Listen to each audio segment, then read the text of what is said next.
Hello, what's up? This is Conman back again for another unboxing and first impression. So meron tayong bagong brand dito, another bagong brand. This one is from Chuktek.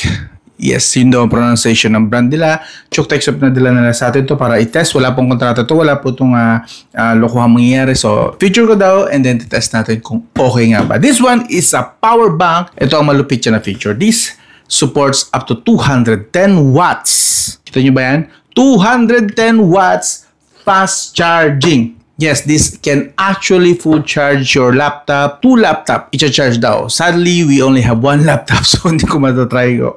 Try na natin na i-charge sa isang laptop. And then try ko na din na mag-charge ng isang heavy duty rito, like tablet maybe, na may fast charge support. I don't know. Let's see, we'll try that. Okay? So, expectations muna. Sa expectation, meron tayo up to 25,000 mAh na high capacity battery. Laki nito. Kung totoong 25,000 ito, solid nga ito. Kaya nga talaga nito mag full charge ng isang laptop. 210 watts maximum output, 140 watts yung single port niya supported. So, hindi sinasabi rito na 210 watts isang USB Type-C lang yun. Parang combination ito ng multiple ports. Itong 210 watts. So, kasi sinasabi rito, single port, 140 watts. So, yung mga kasunod na ports, mas mababa na dito. So, basically, 140 watts lang per single port. Yun ang pagkakaintindi ko rito. USB Type-C, dalawang USB Type-C, isang USB Type-A, and ito po yung mga lahat ng supported niya ng mga volts and amps, and basically dito yung mga wattage na talaga. Ang pinakamataas na output na kaya niya is 180 watts max. Wow! Okay, solid yan. So, pause nyo na itong video kung gusto nyo pang basahin. Continue na tayo sa unboxing. Let's do this! Alright.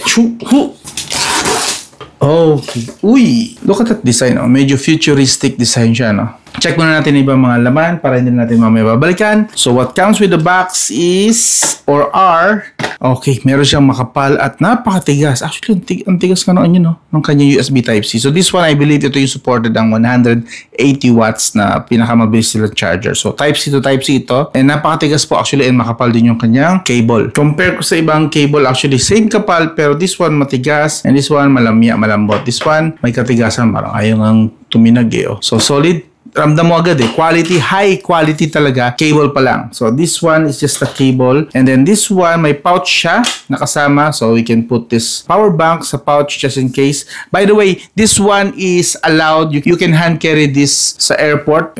When you board an airplane, pwede po, allowed daw po ito. They claim na no issue daw po rito if you carry this sa airplanes. Alright? So, basically, ito po ang kasama sa box. Yun. So, let's try na. Test na agad natin. Ay, bago pala i-test, tour ko pala muna kayo. Hindi pa natin nakikita yung pinaka-features niya. So, basically, ito po yung pinaka-front niya. Meron tayong parang transparent. Kita natin yung loob ng mga functions or features or mga pyesa niya. I'm not really sure. And then, sa gilid, meron tayong, so medyo scratchy, medyo nakakangilo itong part na to. Pero okay lang yan. Ito po, 88 watt-hour to 90 watt-hour airline safe. So, meron siyang sticker para doon. Actually, pwede siyang ibuksan kung bubuksan natin kasi wala ako currently nito. Nasa hiraman ng aking gamit. Sa taas, meron tayong 3 ports, USB Type-A and 2 USB Type-C. I believe the blue one supports the 180 watts, 140 to 180 watts, the blue one. This one, I believe, supports 40 watts to 60 watts, the second USB Type-C. And this one, 18 watts lang po. So, basically, kung meron kayong mga slow chargers dyan, mga lumang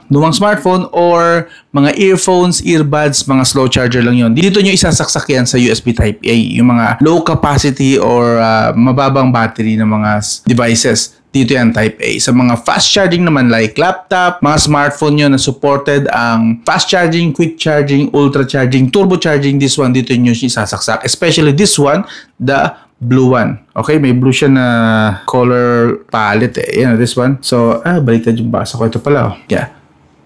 So zoom in natin para mabasa natin mas malinaw. In 1, so in 1 yung pinakamabilis na charge, into 40 to 60 watts lang ito, and then out 3, ito yung 15 to 18 watts. Okay? And then ibig sabihin, in 1 and in 2, pwede po ditong i-charge. Kunwari, ito naman ang i-charge, itong power bank naman ang i-charge natin. So dito, either sa blue na USB Type-C or dito sa parang beige na USB Type-C. Dito nyo pwede siyang i-charge. This one, hindi pwedeng i-charge dito. Itong power bank na to, hindi pwedeng i-charge sa USB Type-A. Sa USB Type-C lang siya. Okay? So, yun. And now, sa kabilang side naman, ganoon din. Nakakangilo pa rin. Nandito nakasulat ang 25,000 mAh, 210 watts max. Itong 210 watts max na to is collective po ito ha. I-add nyo po ang capacity ng lahat ng to pag sabay-sabay nyo ginamit for charging. Sa likod, may nakasulat dito ng mga supported niya ng mga wattage. You know. So, pause nyo na lang kung gusto nyo pang basahin yung mga yan. Yun. So, ChookTech Powerbank P series. I believe this is ChookTech 20. Yung pinaka pangalan niya sa kanilang online store. Sa baba, wala pong nakalagay rito. Basically, para kagaya lang din ng gilid. So, yan na po yun. Alright. Now, test natin kung kaya niyang i-charge. Tetest ko lang po. Mag-charge muna tayo ng mga devices. Let's see how far or how fast this power bank can charge my devices. Especially the ones with the fast charger and then this laptop too. Alright? Balik tayo. Test ko muna.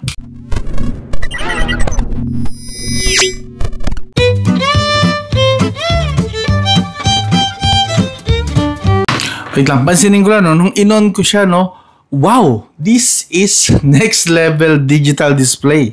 Kompleto! This has the complete package. So, we have the Type-C, C1, C2, and then the USB Type-A. Meron tayong wattage, amps, and volts. Okay? Dito na nakasulat. So, currently, meron tayong 57.31%. This is out of the box na charge niya na available.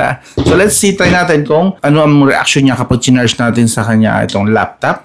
Let's see. Lagay natin sa Type-C 1. So, dapat ito Type-C 1. Kumana na siya. Alright. So, nakikita natin na supported niya hanggang 16 watts. Currently, we are charging 16 watts po ito. 17, umakyat 19. Going 20, 22, 24. Uy, pataas pa ng pataas. And kita natin actually yung pag-diminish din ng kanyang number. Going down, pag-decelerate. Ayan, bumababa na po yung kanyang charge. Kitang-kita natin. Actual, real time. In fairness ha. Pindutin lang natin tong button na to. Real time, nakikita natin. Going 30 watts. Alright, so supported nga niya. 25,000 mAh supported daw niya kaya hanggang dalawang charge sa mga heavy duty na laptop. Dalawang charge daw base. But unfortunately, we only have one MacBook so hindi natin matatry yung dalawang laptop na yan. But as we can see, okay nga siya. And I believe ito lang yata pinaka-fastest support niya na charge. So why not, let's try naman gumamit ng ibang mga devices na medyo heavy or medyo nagre-require ng mas mataas na wattage. Nagustuhan ko dito na part is, as you can see, meron, kita natin yung pagbagsak no, or pagbaba ng charge kasi kinukonsumo na nga naman niya. I wonder kung meron pang iba. Uy, pag pinindot pa, another one, meron tayong sa graph naman, graph view.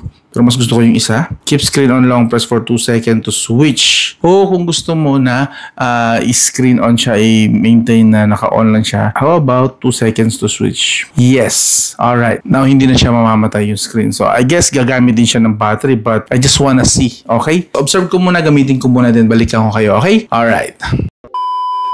So, yun. After a few days na ginamit natin, these are what I have found and I have tested na talaga. 25,000 mAh battery. Legit po, this has 25,000 mAh battery. That's no question about it. Although rated siya na mas mababa. But as far as I'm concerned, I have charged. Kaya po niya from 100%. Kaya po niya ng 5 devices. That's 4 smartphones and 1 tablet. Actually, ang charge ko rito na full charge niya bago siya makaabot ng 10 to 15% if I'm correct. If I remember it correct, yun lang.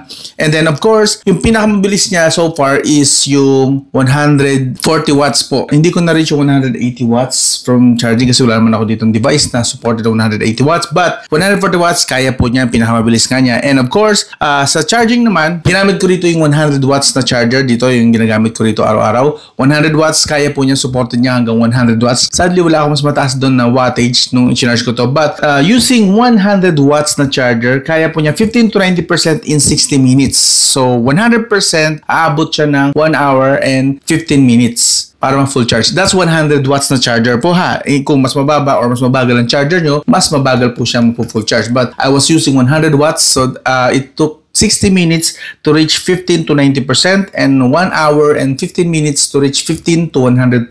Yun po yung resulta ng test ko. And of course, kaya po niya mag-fully charge ng aking MacBook Air 2 times. Okay? 2 times niya lang po pwedeng i-fully charge yung MacBook Air ko. After that, parang matitira na lang yata rito, 8% na lang yata yun. So yeah, I did charge the MacBook Air using this. So that's the verdict. So okay naman po for emergency usage for your laptop, smartphone, tablet, other devices na supported USB Type-C charging. This can charge it, okay? Supported niya yung turbo charging, rapid charging, fast charging, any quick charging. This ChookTech power bank supports it.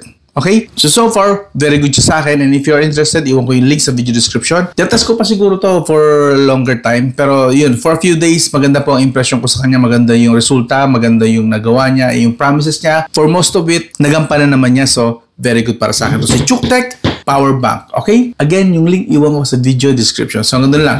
This is Scott Man. I'll talk to you again soon.